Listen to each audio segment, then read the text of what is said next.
Welcome to GlowJob, the beauty podcast that's more than skin deep. We call it a job because real beauty takes work.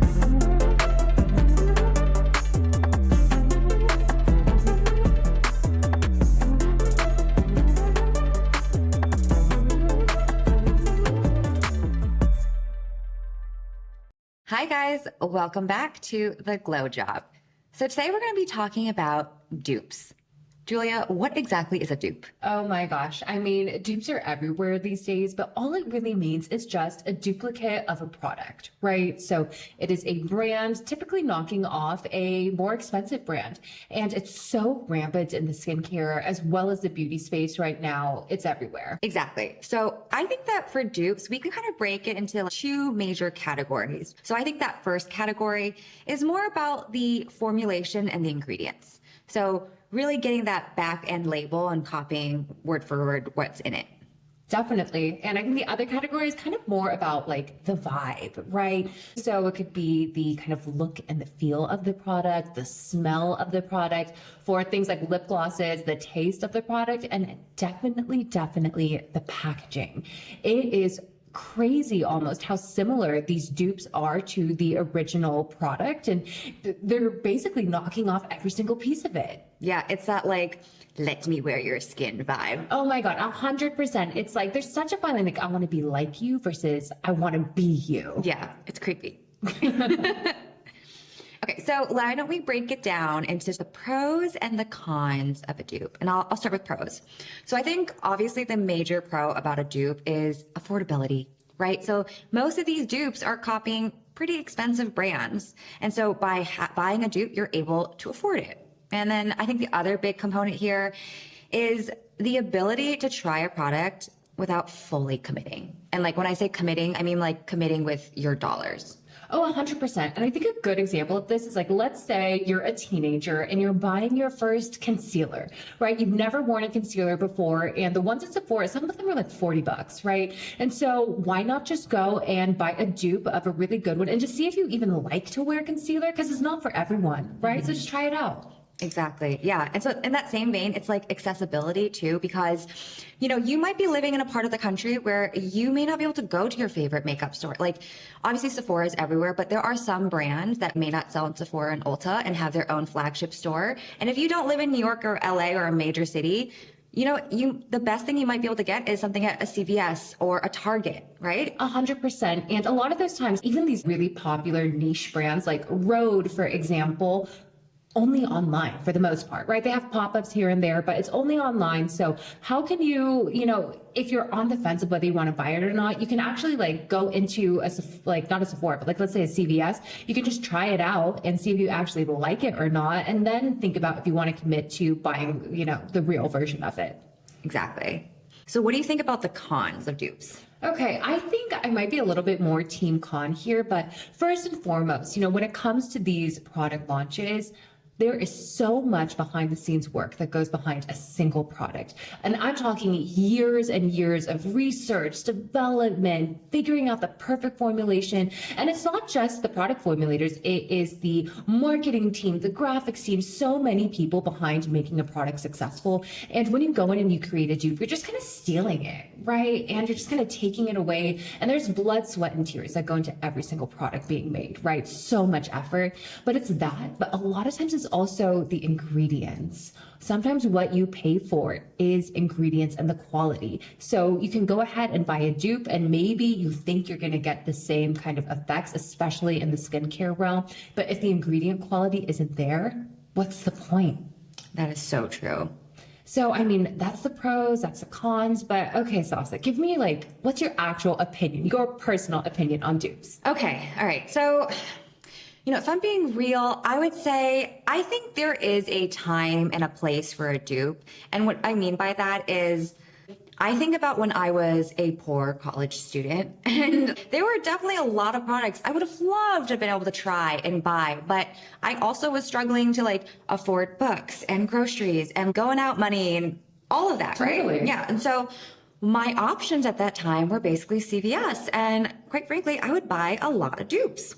But, I do think also it's when you're talking about, a lot of the R&D and all the work that goes into creating a product, Yes, I wholeheartedly agree with that. But then I also think to myself, because this is a question I've also thought about having gone to art school. Like, what is originality? What is a truly original product in this day? Is that even possible to be 100% original and, your own idea? And so I think a lot of the times, I even think about this in the art world sometimes, like, people will be inspired by other artists and then create something. And I think there is a line between being inspired and then being a complete copycat. I think of the painter George Condo, who did Kanye West's album. It was like the darkest fantasy one. And he is known for a very particular style. And yes, you can be inspired by him, but then there's artists that literally knock off his paintings and like with zero repercussions. So I wonder sometimes, is this just something that's in the world? Definitely. And, it's not just art, it's in fashion, it's kind of everywhere. But when I think about my opinion on dupes, it's just, I really feel for the founders and I really feel for the teams and the people that crank things out there. On one hand, yes, like they're also there trying to make a buck, right? Like trying to make a living, trying to build a business.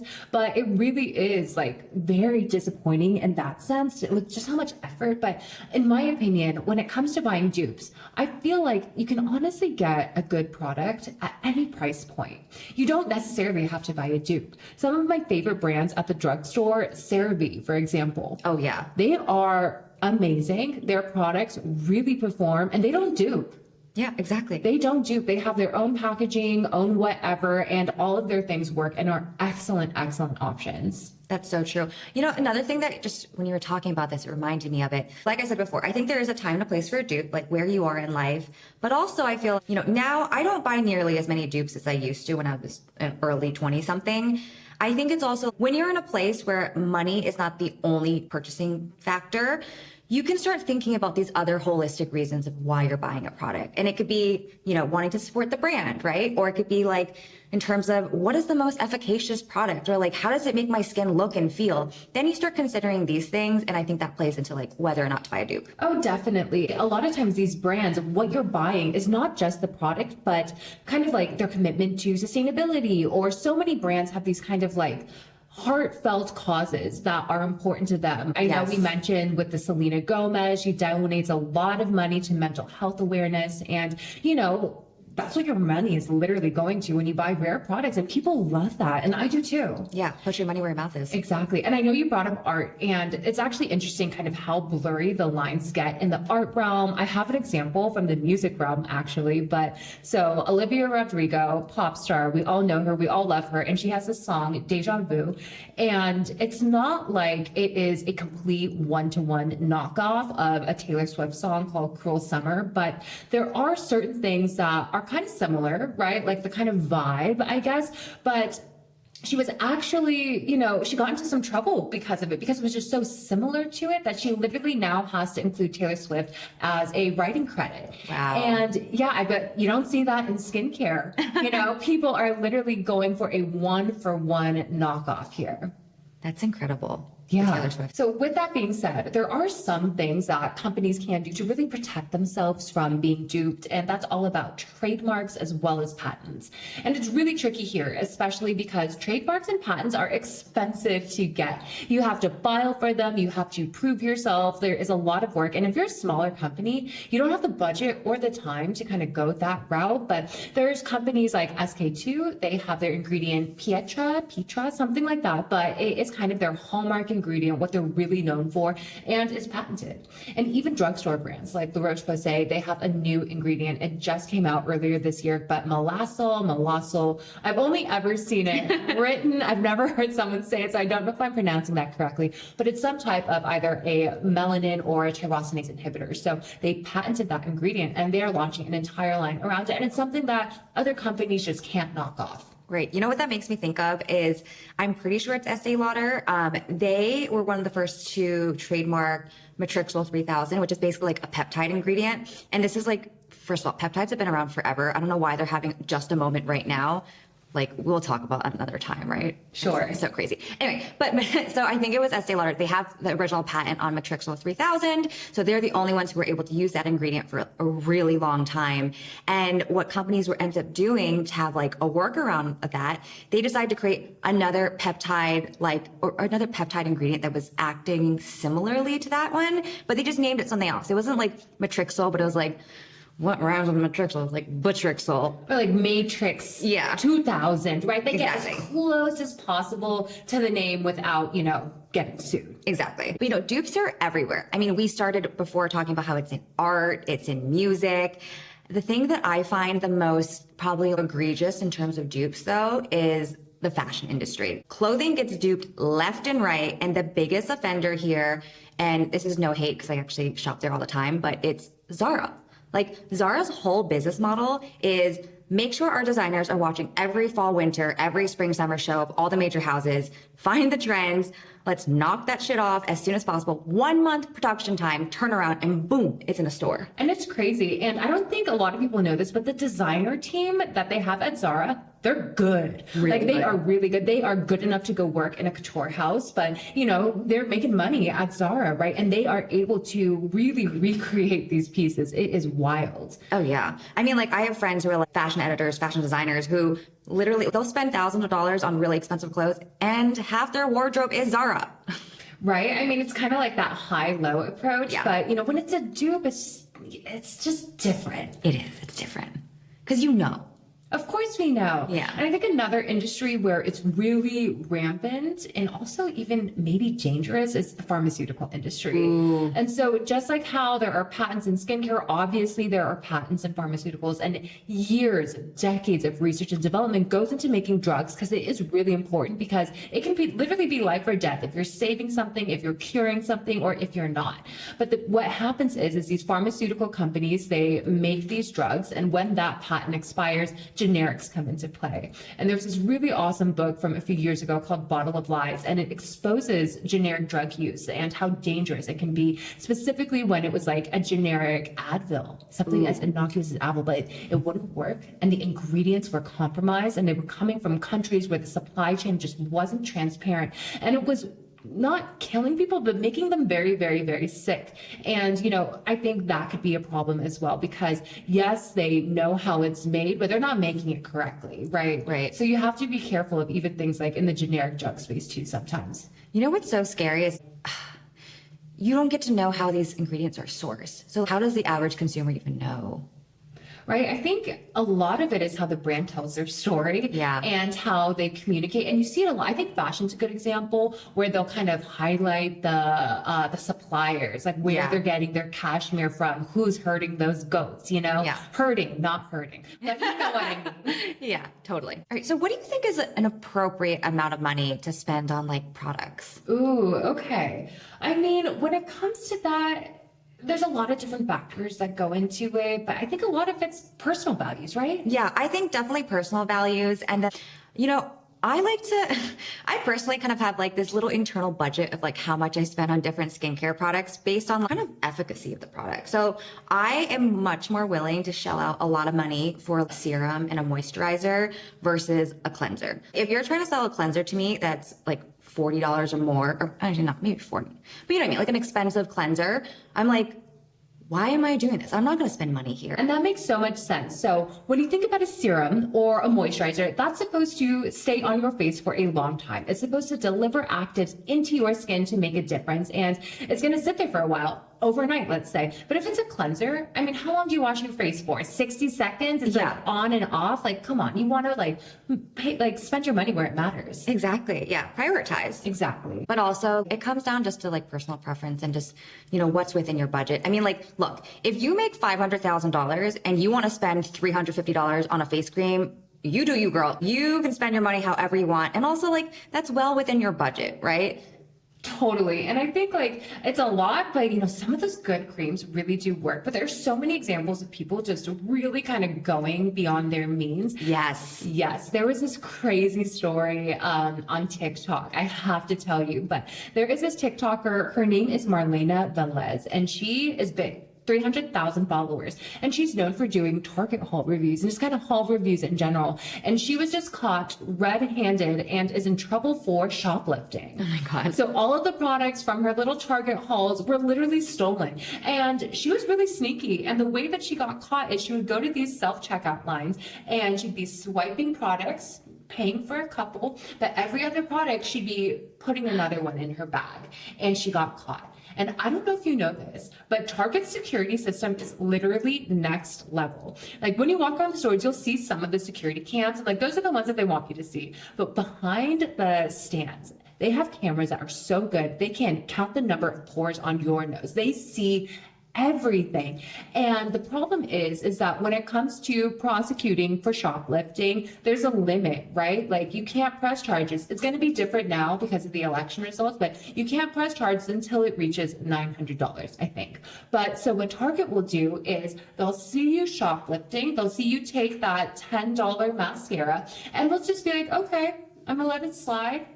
But if you keep doing that, they start to build a case against you. So when you eventually do hit that $900, they're coming for you. And that's exactly what happened to this girl. And it's so crazy. Oh my God. All for TikTok. Literally all for TikTok. And I mean, I thought TikTokers made good money. Yeah. And also like, okay, so I kind of looked into this too. And there's a whole section on TikTok about like how to shoplift. No way. It's like, bro, crazy. Like, they're putting it out there. I think we're on different TikTok algorithms. No. What are you watching? Because I was looking into it. That is a channel. I mean, also granted, I've had friends tell me like you can use TikTok to find anything. How to figure out how to get from the airport in Milan to Lake Como. You can just find a video on TikTok. You search. So people literally will search in those hashtags, and people have videos for you to how to, like literal how to guides. I mean, I guess it gets views. It gets views. That's what it is. Or shares or something, but that is wild. Like, do people not know what private browser is? Like they incognito mode. Yeah, exactly. But you know, and like in that same vein of like, okay, so this girl's like literally stealing products because it's not within her budget to buy a bunch of different products all the time. I mean, here's my other thing on this. If you are the type of person who is buying so much product that you're always doing that buy now, pay later option, I urge you to just consider and reconsider perhaps what you're purchasing and how much you're purchasing, right? This is premium salsa finance girl advice right here. Personal credit's so important. This should be taught like at 8th grade, seriously. Oh, 100%. Like for me, these like buy now, pay later, like it's super predatory because a lot of times like where do you see it? You see it on like websites for teenagers, right? Like these like Gen Z oversized baggy pant websites, buy now, pay later. And I think it's really problematic because people like they just don't know what they're really getting themselves into in the long run. It's the education part. Mm-hmm. That's why I'm saying, you know, whoever's the next Secretary of Education, this is the kind of stuff we got to put in there. Rewrite the curriculum. Yeah. Okay. So I need you to have a confessional with me.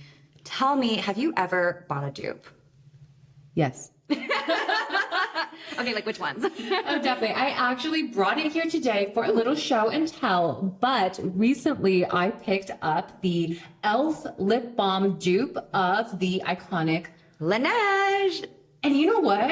It's good. Really? It's really good. It was $5, $4 and change. So just so you know, if you're not familiar, Laneige is this Korean beauty brand and they sell like, how much is it? $20? Yeah. Like a $20 lip balm. And it's really beautiful and divine, but it's also just kind of basic, right? And again, this e.l.f. one, it is beautiful, not so divine, but it's also basic. But when you look at the packaging, that's where like the whole dupe idea really comes into play because the e.l.f. one's a bit smaller. It's the same proportion. I know we have the different flavor lip balms, but I've seen e.l.f. does make this flavor of it. And, you know, Laneige makes this. Exactly. So we could have bought the same one, but it's not great. The applicator's the same, the feel is the same, and it's really wild. Even like sort of like the matte body of this and then the clear cap, it is almost identical. It's kind of crazy. Definitely. All right, Salsa, what about you? Confess. Oh, okay. So my opinion on dupes before about there's a time and a place, that's a very personal story to me because when I was in college and a broke ass like 18 to 20-year-old, I couldn't afford like really nice makeup products. Sure. You know? Yeah. And so one of the biggest things I would always buy dupes of were e.l.f. eyeshadow palettes, but they were like dupes of Natasha Denona. And she still has like these gorgeous palettes. You know what I'm talking about? And they are expensive. I don't know. I know which one you're talking about, the small one, but the big ones, I think are like $150 for eyeshadow. For eyeshadow, yeah. I mean, again, gorgeous eyeshadows, but also I probably use like 2 shades of eyeshadow ever, and they're like neutrals. So anyway, I would buy those little e.l.f. palettes, and they were like $4 or $5 compared to the Natasha Denona mini ones, which were like probably 40 something dollars, right? So yeah, I'm guilty of that. It's okay. We all are. We all are. So speaking of e.l.f., I think that they are probably one of the biggest offenders when it comes to making dupes. And I'm guilty. I buy their stuff. I get suckered into it, and I just kind of can't help myself from time to time. But we did the Laneige example, and that one's really bad. And they actually also copy Charlotte Tilbury quite often. And specifically, it's their highlighter product where it's this gorgeous kind of like nice glass bottle. I brought it here to kind of show you guys a little bit, but you just brush it on and you can wear it underneath makeup, over makeup. And I loved this, but Charlotte Tilbury clapped back and made a video about it, about how she just can't be duped. I'm just going to show it to you really quickly because it's so funny. Let's watch it.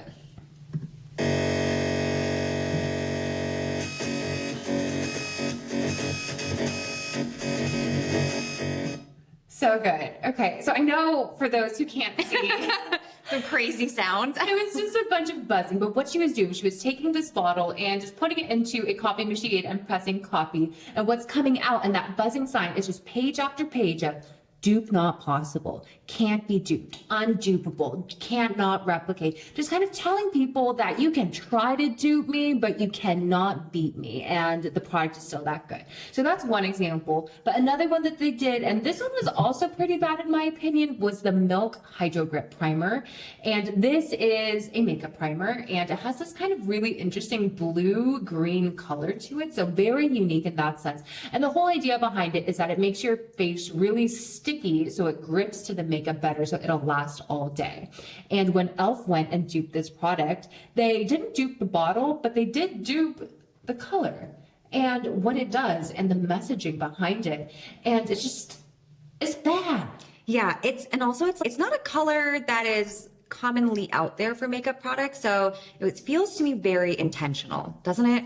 Definitely. And I know that the packaging is different. Like this one has a pump bottle. The other one kind of comes in a tube with a pump. But in my opinion, I think that they didn't dupe the bottle only because this packaging is more expensive than the other option. Yeah, and even the name, Grip Primer. And I'm pretty sure the e.l.f. one is also it's called Gripping Primer. Exactly. Like getting real close there. Yeah, exactly. Fine line. Okay, I have another one. I don't have it with me right now, but it's the Makeup Revolution eyeshadow palette, and they did an exact dupe of an Anastasia Beverly Hills eyeshadow palette. And when I say exact, I mean of the what is it, 12 colors in the palette, every single shade is identical and in the same freaking order. At least if I was going to do a dupe, at least switch it around. It's like cheating on a test, right? Like you're copying someone's notes or copying someone's essay. At least cut and paste and move it around. And they don't just do it once. They've done this for every single Anastasia palette. Yeah. And for me, just like how this the Grip Primer is a weird color, Anastasia throws in some curveballs. She'll throw in a hot pink, and no one is even reaching for a hot pink eyeshadow, but Makeup Revolution is still going to put it in there. Mm-hmm. It's really bad. It's so bad. And they also just copy the packaging. They are one of the worst offenders to me, I feel like. Right? Definitely. Okay, so those are some companies that, dupe a lot, but I kind of feel like some companies almost ask for it. And specifically, I am talking about Dior and their lip glow oil. Oh, that stuff, it's so good, but it's so expensive. I have a lot of these, maybe 4 or 5, but they're $40 for a lip gloss, which is crazy to me. Yeah, I mean, look, I'm guilty of it too, because I definitely have 2 of these at home. And the time that I've bought them, I'm always thinking to myself, why am I spending this much money on a lippy?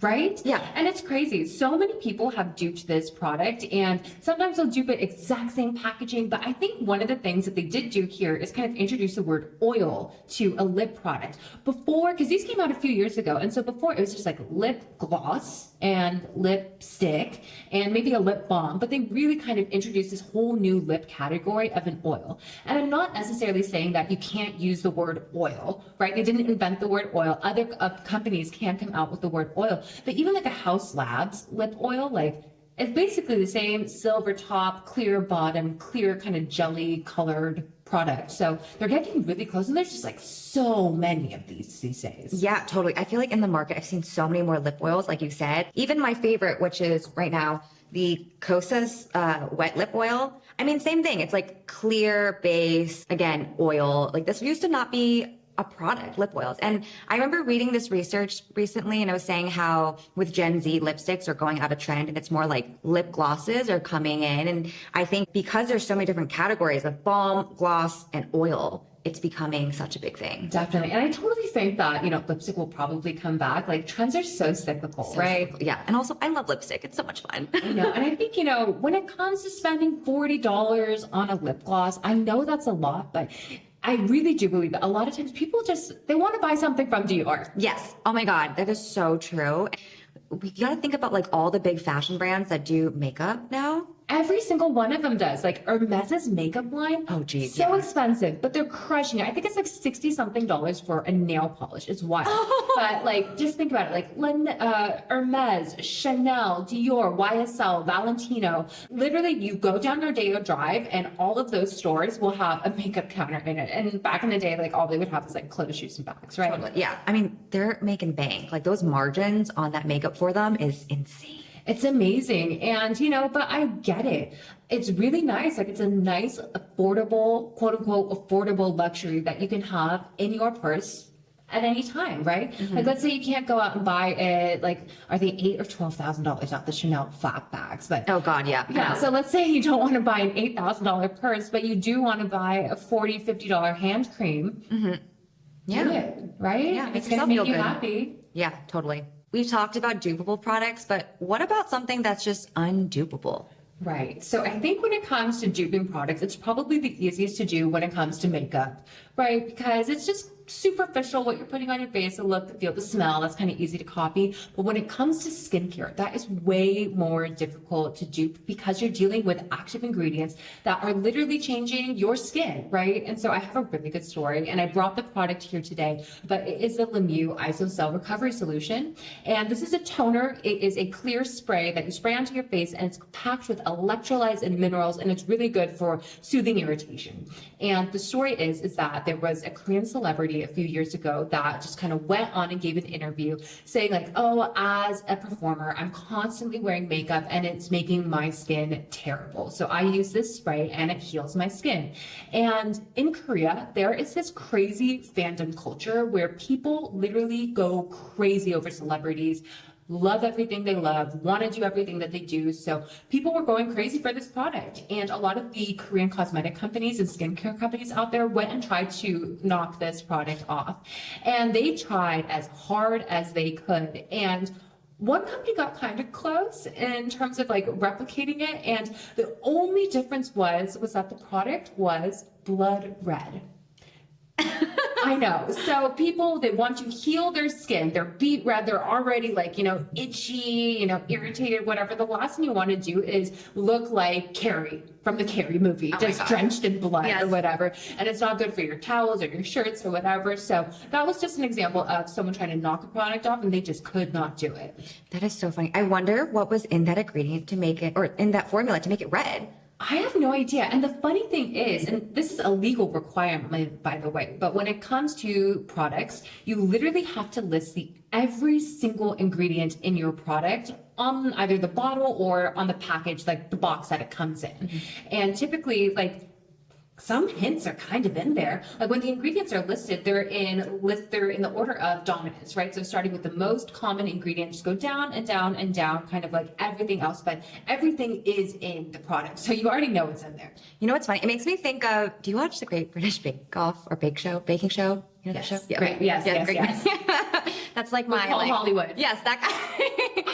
Oh my goodness. Okay, so you know how on the third or one of the tests that they do is the technical challenge, And in the technical, yeah, so you know what I'm talking about. So in the technical challenge, in case you don't watch the show, basically they give all the contestants a recipe to make one type of, let's say, a bread, right? Like, let's say a cinnamon roll. And they list in the recipe flour, sugar, eggs, butter, cinnamon. Make it. They don't tell you how to make it. They don't say use 1 cup of flour, 2 eggs, half a cup of butter, etc.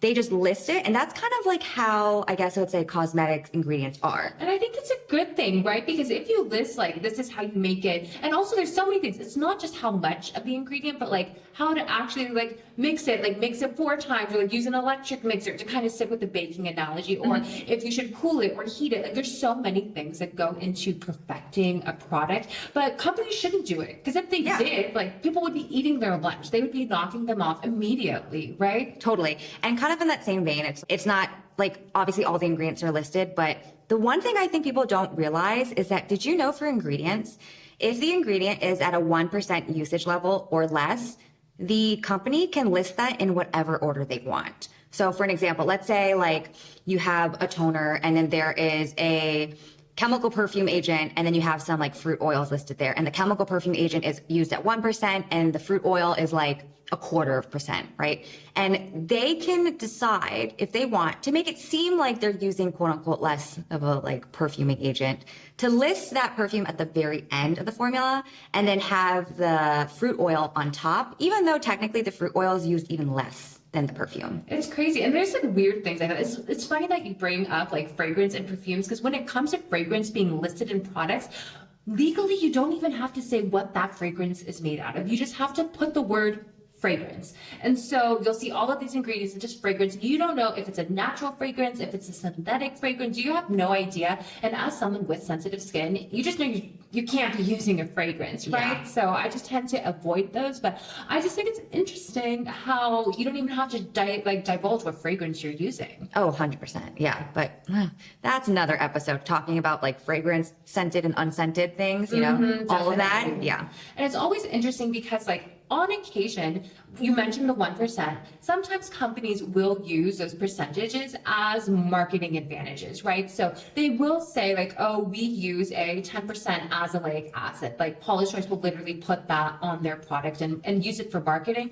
But you know, so they kind of do tell consumers like, hey, we are using a certain amount of the product because we are better and we are proud of this statistic, or, you know, this percentage that we're using. Mm-hmm. Definitely. And using that a lot for marketing claims. It's just like, we're not even marketing claims, but for marketing purposes. But you've also had experience in terms of marketing claims too, right? And how products get pushed that way. Oh yeah. So, you know, in working in the marketing side of skincare, there are so many kind of little rules and things that you have to work around. And they do make sense because, as you know, that there's 2 different categories of products, like there's drugs and there's cosmetics. And, you know, you really have to be sensitive for what you're saying the products will actually do for you as a consumer. So here's an example. If you are creating like a wrinkle serum, you cannot say this product reduces wrinkles. Even if it does, it might, and you might have the proof to back it up. But what you can legally say is this product reduces the appearance of wrinkles. Yes. So it's so funny because I don't know if everyone knows this, but the FTC is the one who's in charge of regulating all these kind of claims that are put in cosmetics.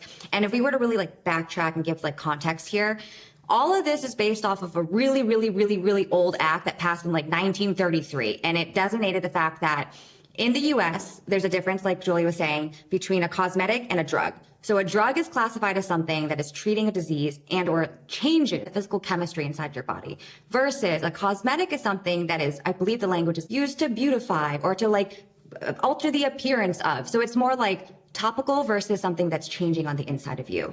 Right. And so then those FTC claims of, okay, so let's say you have an eye cream and you want to say that it helps prevent wrinkles. Because of the way a cosmetic is classified as like a beautifying thing, you have to say appearance of, versus like it reduces wrinkles would be a drug claim. Definitely, because it's literally changing the formation of your skin underneath.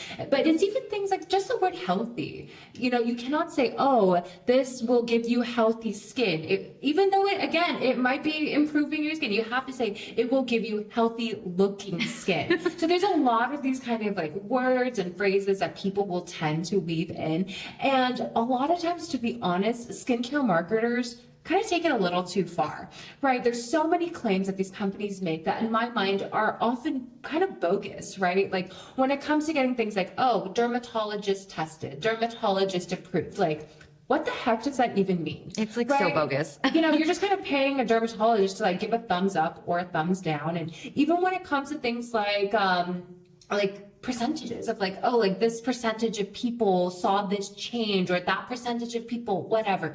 A lot of times what these companies are doing is they will just go to a third party and just say like, hey, we want some stats.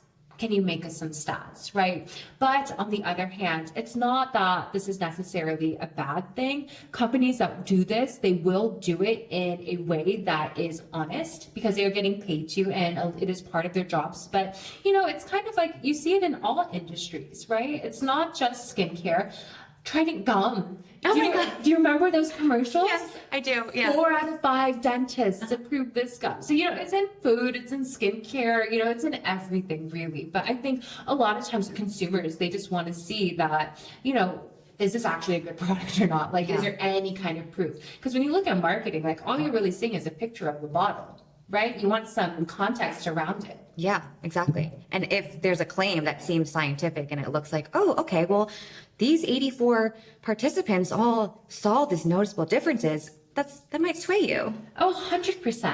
And I don't know, I think that there is truth to a lot of it. And I think it's really difficult for consumers in general just to kind of do their own research because it's hard. It's science. Like we aren't freaking chemists, right? Like it's a lot of work and and a lot of times you just want something that works. You just want to feel better. You just want to look better, right? Mm-hmm. Totally.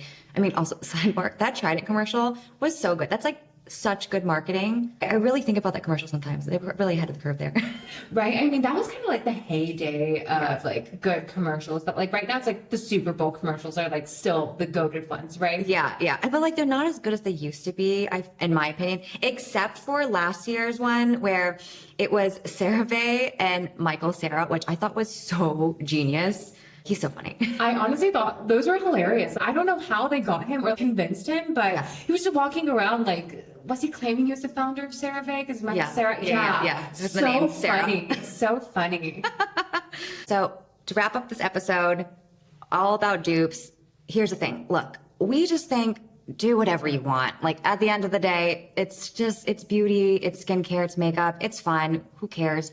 Honestly, we're not the dupe police here, right? No, definitely not. I mean, my only caveat would be like, if you do buy a dupe, just be smart about it. Like if you're going to buy a dupe, make sure that the ingredients are still going to be good, right? Like you're not just buying a dupe because it has the exact same packaging and people think that you're buying Dior, right? Like buy it because the product will actually work and, it's just working, but for cheaper, right? Yeah. Like the markups on some of these luxury products are so insane. Like the dupe is not like inferior to the original. Totally. And then also maybe this is because I am kind of truly a capitalist at heart, but also like, hey, if there's a market, there's a market. And I think about like this is the analogy in my head of like Michael Kors. He worked for LVMH for most of his career. He worked at Louis Vuitton and he realized there's a big segment of the market that like wants to feel good. It's kind of like the Dior lip oil, right? They want to buy something that feels nice, but they want to buy it cheaper. So then he created Michael Kors and it obviously took off. And so also, of course, we want to make sure we're buying efficacious products that work and that are good for your skin. But sometimes it's okay. Like if you just want to buy a lip gloss to make you feel good, I get it. I truly do. Just buy it. Just buy it. Just buy it. Go for it. Yeah, 100%. So yeah, like if you do, just do it for the right reasons, but also think about some of these brands. Like people put a lot of work into these products. That was such a fun episode. I love talking about dupes and just dupe culture because it's everywhere and it's definitely not going anywhere. Oh yeah, but anyways, thank you so much for listening in and we will see you next Wednesday. And you guys, please don't forget to hit that subscribe button. Make sure to leave us some love in the reviews and don't forget to share this podcast with a friend who may be needing a glow up. And feel free to follow us and be friends with us on social. You can find us on Instagram and TikTok at GlowJob Podcast. And you can follow Sasa at Sasa No Skin and myself, Julia, at Skin Sift. Thanks so much, you guys, for watching and for listening in. And we'll see you next week. Bye, guys.